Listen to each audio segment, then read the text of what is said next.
Hello friend, welcome to Bajirao Reddy institute. Today analysis के आज के अंक में हम 10 दिसंबर 2024 के 3 प्रमुख समाचार और उस पर आधारित 5 प्रश्नों को देखते हैं, जिसमें से पहला समाचार है डोनाल्ड ट्रंप द्वारा नाटो से खुद को बाहर या अमेरिका को बाहर निकालने की चेतावनी। यह चेतावनी उन्होंने 8 दिसंबर को नाटो सदस्य देशों को दिया है कि अगर उनके द्वारा अपने तय मानक में खर्चे नहीं किए जाते हैं नाटो को लेकर, तो वह नाटो से अमेरिका को बाहर निकाल लेंगे। ठीक है, इसको पूरा समझेंगे, पूरा मामले को समझेंगे। दूसरा है भारतीय नौसेना में एक उन्नतशील मिसाइल एंटी मिसाइल जो है स्टील्थ फ्रिगेट आइनस तुसील करके शामिल किया गया है। तुसील का अर्थ होता है रक्षा कवच। तो एक तरह से देखा जाए तो ये हमारा जो उन्नतशील फ्रिगेड है, यह भारतीय नौसेना में शामिल होके हमारे समुद्री हितों को रक्षा करने की कोशिश करेगी। ठीक है। तीसरा समाचार है भारत के विदेश सचिव विक्रम मिश्री जी का हालिया बांग्लादेश का दौरा। बांग्लादेश में 5 अगस्त के बाद से, जबकि शेख हसीना जी वहाँ से अपदस्थ कर दी गई थी और इसके बाद वो भारत चली आई हैं, तब से भारत बांग्लादेश के संबंधों में किसी हाईएस्ट अथॉरिटी द्वारा ये पहला दौरा है। ठीक है, यानी सचिव द्वारा जो है, विदेश सचिव द्वारा ये पहला दौरा है। इसके ऊपर विदेश मंत्री प्रधानमंत्री तो आते ही आते हैं। ठीक है, तो इसको समझेंगे कि किस दौर में कर रहा है, क्या मतलब है, क्यों दौरा किया गया है, और फिर इन्हीं पर आधारित हम 5 प्रश्नों को भी देखेंगे। चलिए पहले देखते हैं डोनाल्ड ट्रंप। ये देखिए angry young man Donald Trump, और ये है नाटो का झंडा। वर्तमान में नाटो या नॉर्थ अटलांटिक ट्रीटी ऑर्गेनाइजेशन 32 देशों का समूह है, जो कि अटलांटिक के दोनों तरफ के जो है देश उसमें शामिल हैं। और यह एक संयुक्त राष्ट्र संघ के आर्टिकल 51 के तहत जो सामूहिक सुरक्षा वाला सिद्धांत है, उसके तहत ये वाशिंगटन ट्रीटी के तहत स्थापित किया गया है। ये अभी हाल फिलहाल में चर्चा में इसलिए है क्योंकि संयुक्त राष्ट्र के निर्वाचित राष्ट्रपति डोनाल्ड ट्रंप अभी पेरिस के दौरे पर थे, और वहाँ पे उन्होंने ये तो यूक्रेन युद्ध को में जल्दी युद्ध विराम के लिए कहा, दूसरे ये भी कहा कि वो नाटो देशों से, नाटो के गठबंधन से या नाटो संगठन से बाहर निकल सकते हैं। और ऐसा नहीं है कि डोनाल्ड ट्रंप ने यह पहली बार कहा है, अपने पहले कार्यकाल में भी उन्होंने कह रखा था कि अगर जो नाटो के सदस्य देश हैं, खासतौर से कनाडा और यूरोपीय के देश, वो कहते हैं कि वो अमेरिकी खर्चों पर मुफ्त में सुरक्षा प्राप्त कर रहे हैं, और इसको लेकर वो बड़ा विरोधी रहे हैं। कहें अगर सदस्य देश अपनी जिम्मेदारियों को, अपने खर्चे को नहीं निभाते हैं तो वो इससे बाहर निकल जाएगा। तो इसको आइए हम पूरा मुद्दे को समझने की कोशिश करते हैं, क्या मामला है, क्यों है। देखिए, अमेरिका के राष्ट्रपति निर्वाचित प्रेसिडेंट इलेक्टेड डोनाल्ड ट्रंप 8 दिसंबर को यूक्रेन के साथ रूस के युद्ध के तत्काल युद्ध विराम का आह्वान किया, और साथ ही वह भी ये चेतावनी भी दी कि वह नाटो से अमेरिका को बाहर निकालने के लिए भी तैयार है। यह चेतावनी उन्होंने पेरिस में दी थी। पेरिस में नॉटरडम कैथेड्रल जो है, जो एक ऐतिहासिक कैथेड्रल है, उसमें 2019 में आग लग गया था, तो उसे रिनोवेट किया गया था। बहुत सारे वैश्विक स्तर के नेता वहाँ पे पहुँचे थे, डोनाल्ड ट्रंप भी पहुँचे थे। वहाँ पे उन्होंने फ्रांस के राष्ट्रपति से भी चर्चा की और यूक्रेन के राष्ट्रपति व्लादिमीर ज़ेलेंस्की से भी चर्चा की। और उस चर्चा के दौरान उन्होंने 2 बातें मुख्य रूप से कही। उसके बाद इंटरव्यू में 2 बातें कही। एक कि वो चाहते हैं कि रूस और यूक्रेन जल्दी से जल्दी युद्ध विराम हो जाए, ताकि जो जान जा रही है वो रुक जाए।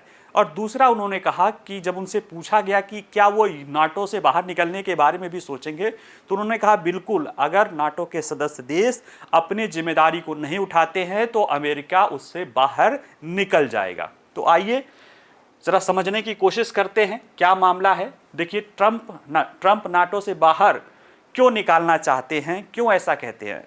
देखिए, अमेरिकी राष्ट्रपति निर्वाचित जो डोनाल्ड ट्रंप हैं, जब ये अपने पहले कार्यकाल में थे, तब भी इन्होंने कहा था कि अमेरिका, कनाडा और यूरोप के देश अमेरिकी खर्चे पे सुरक्षा का लाभ ले रहे हैं, और उन्होंने कहा कि वो सब अमीर देश हैं और उनको अपने सुरक्षा की जिम्मेदारी को निभाना चाहिए। और उन्होंने कहा कि वो देखिए, डोनाल्ड ट्रंप लंबे समय से शिकायत कर रहे हैं कि नाटो में यूरोपीय और कनाडाई सरकारें अमेरिकी द्वारा सैन्य खर्च पर मुफ्त में लाभ उठा रही है।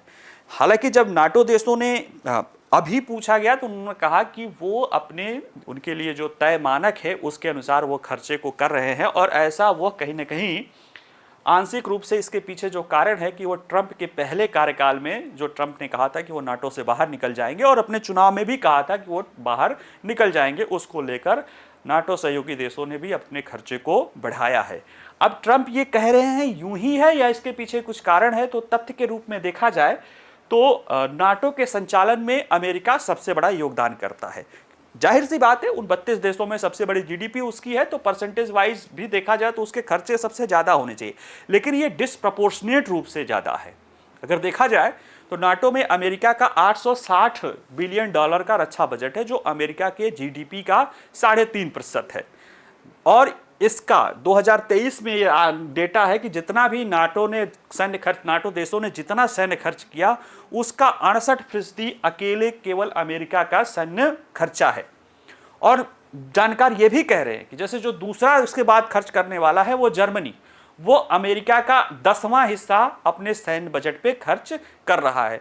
जानकारों का कहना है, हालांकि पेंटागन इसके बारे में नहीं बताया, कि इसमें जो 860 अरब डॉलर अमेरिका खर्च कर रहा है वो उसका ज्यादा हिस्सा यूरोप पर खर्च हो रहा है, यूरोपीय देशों में सुरक्षा को लेकर। अगर देखा जाए तो अमेरिका में अपने मित्रों और इन्फ्लुएंसर को छोड़ दिया जाए तो यूरोप में अमेरिका को कोई डायरेक्ट थ्रेट नहीं है, लेकिन फिर भी वो खर्चा कर रहा है यूरोपीय देशों से ज़्यादा। तो कहीं ना कहीं ये डोनाल्ड ट्रंप का ये कहना कि नाटो देश अमेरिकी खर्चे पे अपनी सुरक्षा को एंजॉय कर रहे हैं, अतिशयोक्त नहीं है। और उन्होंने फिर इस बात को चिताया है कि अगर ऐसा रहेगा तो जो है अमेरिका नाटो से बाहर निकल जाएगा। अब जरा सा नाटो के बारे में भी थोड़ा जान लें, जिससे निकलने की बात और अंदर होने की बात की जा रही है।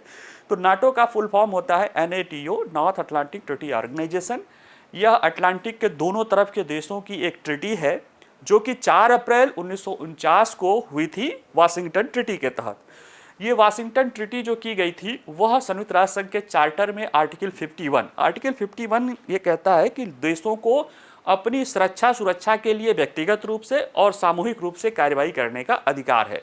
ठीक है, तो उसी जो उसमें 51 का जो सामूहिक रक्षा वाला पहलू है उसको लेते हुए एक वाशिंगटन ट्रीटी की गई थी, और उस वाशिंगटन ट्रीटी के तहत इसे स्थापित किया गया था। जब नाटो पहली बार बना था 4 अप्रैल 1949 को, तो उसमें 12 सदस्य देश थे, जिसमें Belgium, Canada, Denmark, France, Ireland, Italy, Luxembourg, Netherland, Norway, पुर्तगाल, यूके और USA या यूनाइटेड स्टेट ऑफ अमेरिका था। आज उसकी संख्या 32 हो गई है, जिसमें 2023 में फिनलैंड जुड़ा था और 2024 में स्वीडन उसमें आखिरी 32वां जो है जुड़ा हुआ है।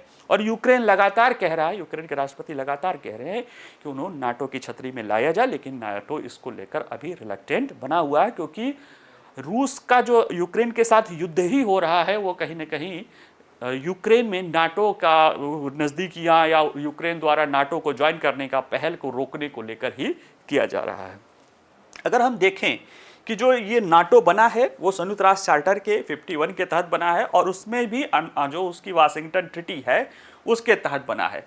इस वाशिंगटन ट्रीटी में जो मेन बात है कि उसका एक आर्टिकल है, यानी जो ये बात है वो ये है कि एक सभी के लिए सभी एक के लिए, यानी नाटो जो है एक्चुअल में सामूहिक सुरक्षा नहीं बल्कि सामूहिक रक्षा, कलेक्टिव डिफेंस वाले जो है उस पर परिकल्पना पे चलता है। इसका मतलब है एक सभी के लिए सभी एक के लिए। जैसे 10-20 लोग हों और उसमें से किसी से भी झगड़ा हो तो सारे लोगों को जो है उससे झगड़ा माना जाएगा और सारे लोग उसके लिए लड़ने के लिए जाते हैं। तो इससे एक चीज़ होता है कि जो कमज़ोर भी होता है वो अपने को सुरक्षित महसूस करता है, क्योंकि उसके साथ और भी सारे लोग होते हैं। ठीक है, उसके नुकसान भी हैं, लेकिन यहाँ पे इतनी गहराई से जानने की ज़रूरत नहीं है। लेकिन यही है कि एक सभी के लिए और सभी एक के लिए उसमें होते हैं। ये जो अवधारणा है ये 1949 में तत्कालीन USSR या सोवियत संघ का जो प्रसार हो रहा था यूरोप में, उसको रोकने के लिए अमेरिका द्वारा किया गया था। ठीक है, क्योंकि अमेरिका और USSR के बीच एक संघर्ष चल रहा था, वैचारिक और आर्थिक। वैचारिक रूप से अमेरिका लोकतंत्र और पूंजीवाद उदारवाद का समर्थक था, और उधर जो है सोवियत संघ जो है साम्यवादी व्यवस्था का जो है समर्थक था, और वो कम से कम प्लान्ड इकोनॉमी के लेकर वो चलता था। तो ऐसे भी संघर्ष था, इसी संघर्ष को रोकने के लिए ये जो है नाटो को लाया गया था। नाटो में जो वाशिंगटन ट्रीटी है उसका अनुच्छेद 5 महत्वपूर्ण है। ये महत्वपूर्ण इसलिए है क्योंकि ऐसा नहीं है कि हर समय नाटो के सारे देशों को लेकर किसी भी देश पर हमला होगा तो सभी को उसमें शामिल होना ही है। ये उस पर डिपेंड करता है। अनुच्छेद 5 ये कहता है कि ये डिपेंड करता है जिस देश पर हमला हुआ है वो इसको लेकर जवाबी प्रतिक्रिया के लेकर देशों का आह्वान करता है या नहीं करता है। अगर वो अनुच्छेद 5 को एक्टिव कर देता है तब नाटो के सदस्य देशों को उसमें शामिल होना मजबूरी हो जाती है। लेकिन अगर वो एक्टिव नहीं करता है, अकेले लड़ने में सक्षम है तो कोई दिक्कत नहीं। जैसे अमेरिका है, दुनिया भर में लड़ता रहता है तो हर जगह वो नाटो के सभी देशों को जाने की जरूरत नहीं पड़ती है।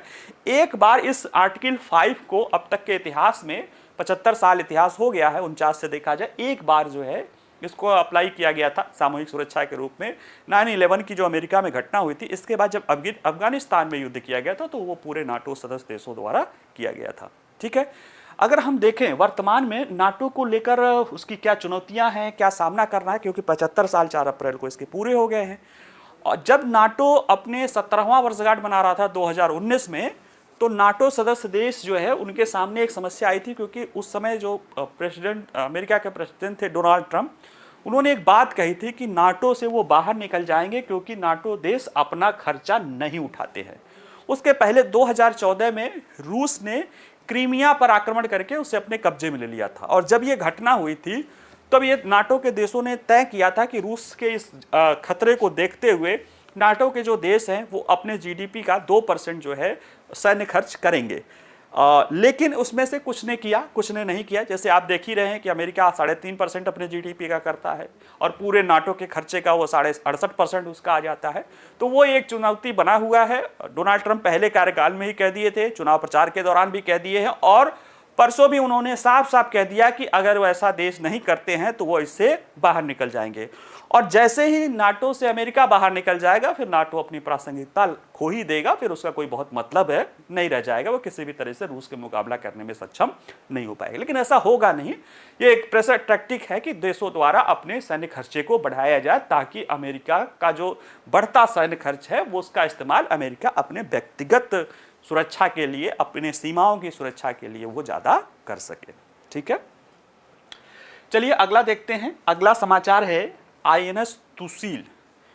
यह एक advance stealth anti missile guided frigate है और यह रूस में भारतीय सेना नौसेना में शामिल किया गया है। इसका निर्माण रूस में ही हुआ है, कालिनग्राड शिपयार्ड में हुआ है। कालिनग्राड के यांतर शिपयार्ड में, इसको यंतार शिपयार्ड है, उस कालिनग्राड बोला जाता है, वहीं पे ये हुआ है और ये नौसेना में पूरी तरह से शामिल हो गया है। यह एक क्रीव श्रेणी का जो है युद्धपोत है और इसमें P-135C इसके तहत 6 युद्धपोत बनाए गए थे, जो 3 तलवार श्रेणी के, 3 तेग श्रेणी के थे। उसके बाद 2016 में भारत ने रूस के साथ और समझौता किया कि 2 और इस तरह के एडवांस, इसी ग्रेड के एडवांस पोत बनाए जाएंगे। उसमें से पहला अभी ये तुसूल शामिल हो गया, दूसरा पहले तिमाही में, नेक्स्ट ईयर के पहले तिमाही में शामिल होने की उम्मीद है।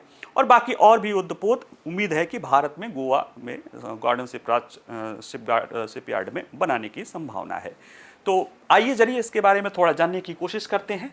देखिए, रक्षा मंत्री राजनाथ सिंह ने 9 दिसंबर को रूस के कालिनग्राद में यांतर शिपयार्ड में भारतीय नौसेना के नवीनतम बहुभूमिका वाले stealth guided missile frigate INS Tushil को नौसेना में शामिल किया है।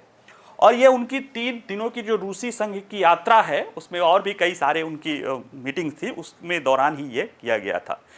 अब ये जो स्टील्थ है, स्टील्थ का मतलब है कि रडार के पकड़ में नहीं आना, छुपा होना, गोपनीय होना, वो तो सब जानते हैं।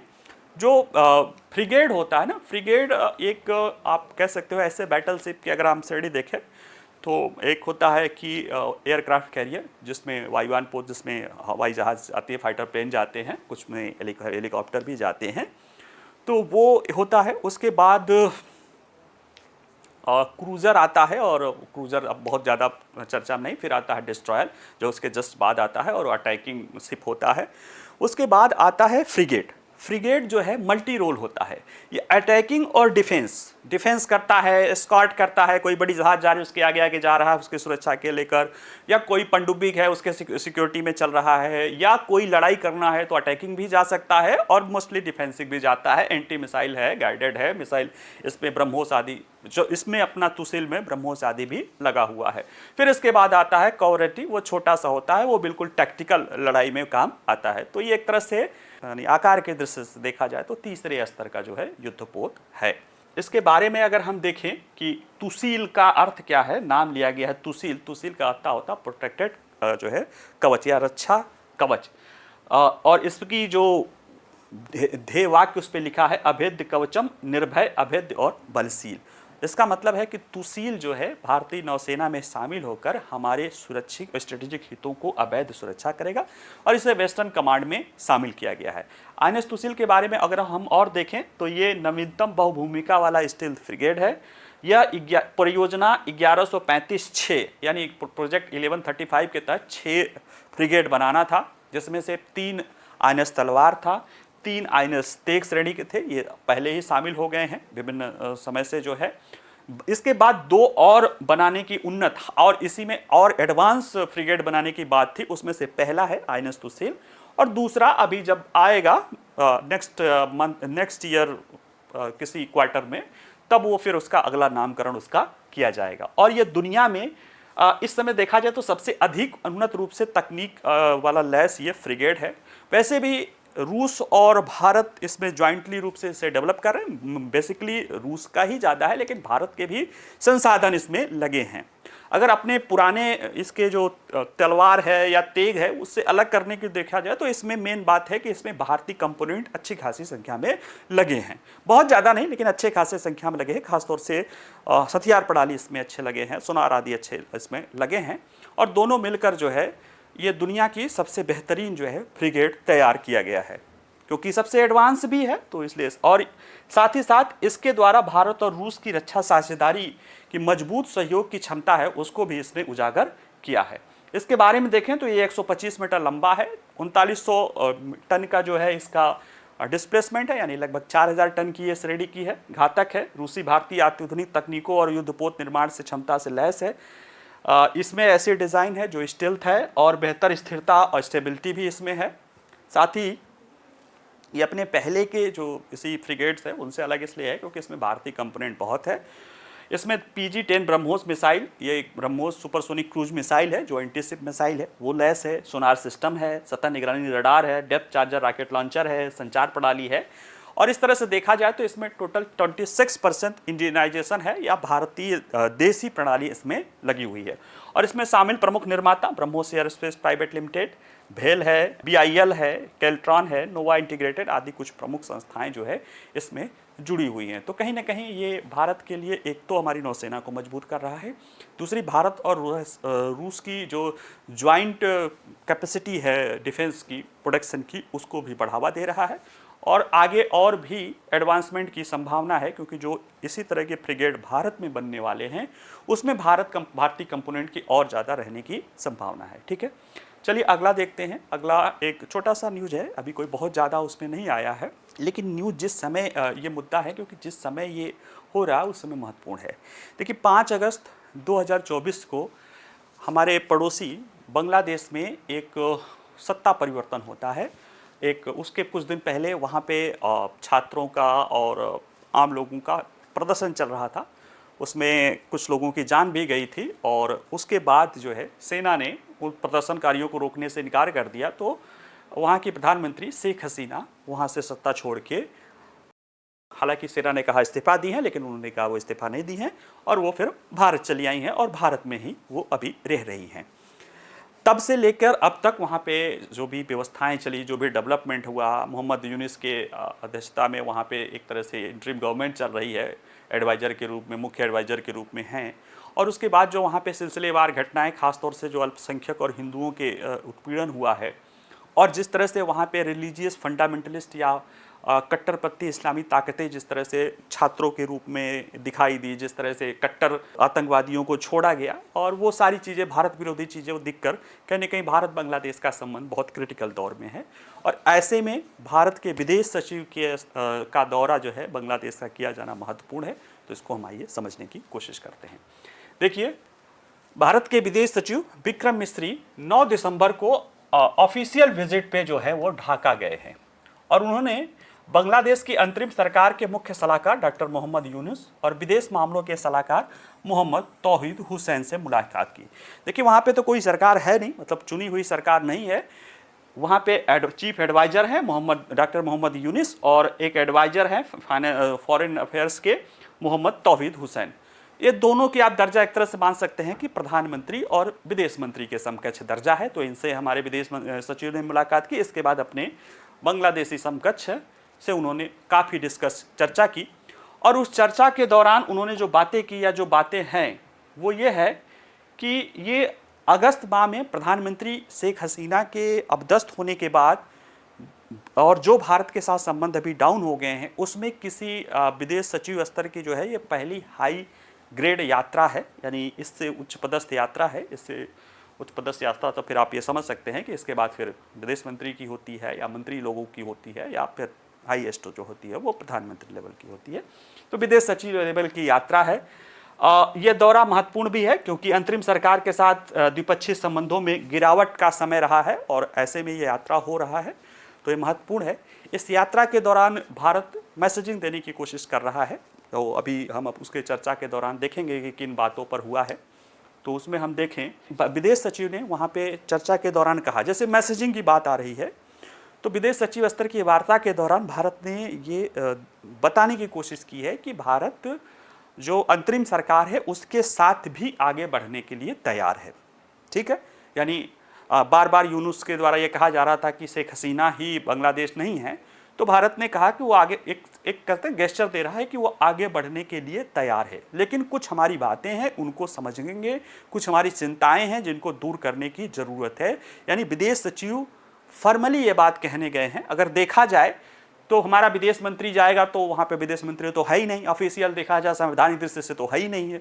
तो हमने जो विदेश सचिव वहाँ पे है, यहाँ से विदेश सचिव भेज के कहा कि हम बढ़ना चाहते हैं, लेकिन कुछ हमारी रेड लाइन है, क्या हमारी कुछ कंसर्न है जिसको वो बताने की कोशिश की गई है। जैसे देखिए, विदेश सचिव ने कहा कि भारत जो है एक लोकतांत्रिक, शांतिपूर्ण, प्रगतिशील और समावेशी बांग्लादेश चाहता है। शब्दों पर इस्तेमाल कीजिएगा, लोकतांत्रिक, शांतिपूर्ण, प्रगतिशील और समावेशी, जो सबको लेकर चलता हो। दूसरी बात जो उन्होंने कही वो बहुत महत्वपूर्ण है कि भारत बांग्लादेश में मुख्य हितधारक या मेन स्टेक होल्डर कौन से हैं। तो ये कह रहे हैं कि जो बांग्लादेश में लोग रहते हैं ना, लोग मतलब सभी लोग, वो भारत बांग्लादेश के प्रमुख स्टेक होल्डर हैं। और जो भी भारत विकास का सहयोग करता है, चाहे बहुआयामी जुड़ाव रखता है बांग्लादेश के साथ या कनेक्टिविटी, व्यापार, बिजली, ऊर्जा, क्षमता, जो भी भारत बांग्लादेश के लिए करता है वो बांग्लादेश के लोगों के लिए है और बांग्लादेश के लोगों में सभी लोगों के लिए है।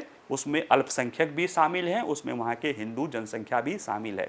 तो ये बात भारत ने चेताने की कोशिश की है कि हमारे और बांग्लादेश के संबंध का प्रमुख स्टेक होल्डर वहाँ के लोग हैं। और देखा भी जाए तो बांग्लादेश का जन्म ही ये हुआ था क्योंकि ईस्टर्न पाकिस्तान के लोगों का उत्पीड़न किया जा रहा था और उसी उत्पीड़न से बचाने को लेकर भारत ने इंटरवेंशन किया, क्योंकि वहाँ से हमारे यहाँ बहुत ज़्यादा, एक तो बहुत जुड़ाव है वहाँ के और यहाँ के लोगों में, और दूसरे है कि वहाँ से हमारे यहाँ पे बहुत सारा क्या होता प्रवास हो रहा था जो हम झेल रहे थे जो है।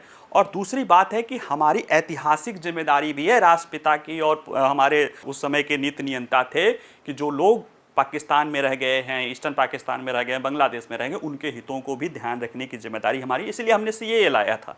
ठीक है, तो ये ध्यान दिलाने की ज़रूरत है कि हम चाह रहे हैं और साथ में ये भी चाह रहे हैं कि जो वहाँ के लोग हैं वो मेन है हमारे और बांग्लादेश के संबंधों को देखने के दौरान। और इन्होंने कहा कि हाल के घटनाक्रम और मुद्दे पर भी चर्चा की और बताया कि अल्पसंख्यकों की सुरक्षा और कल्याण से जुड़ी जो चिंता है उससे अवगत कराया, और कहा कि सांस्कृतिक, धार्मिक और राजनीतिक संपत्तियों पर जो हमला हो रहा है वो अफसोसजनक घटना है और इसको रोकने की आवश्यकता है।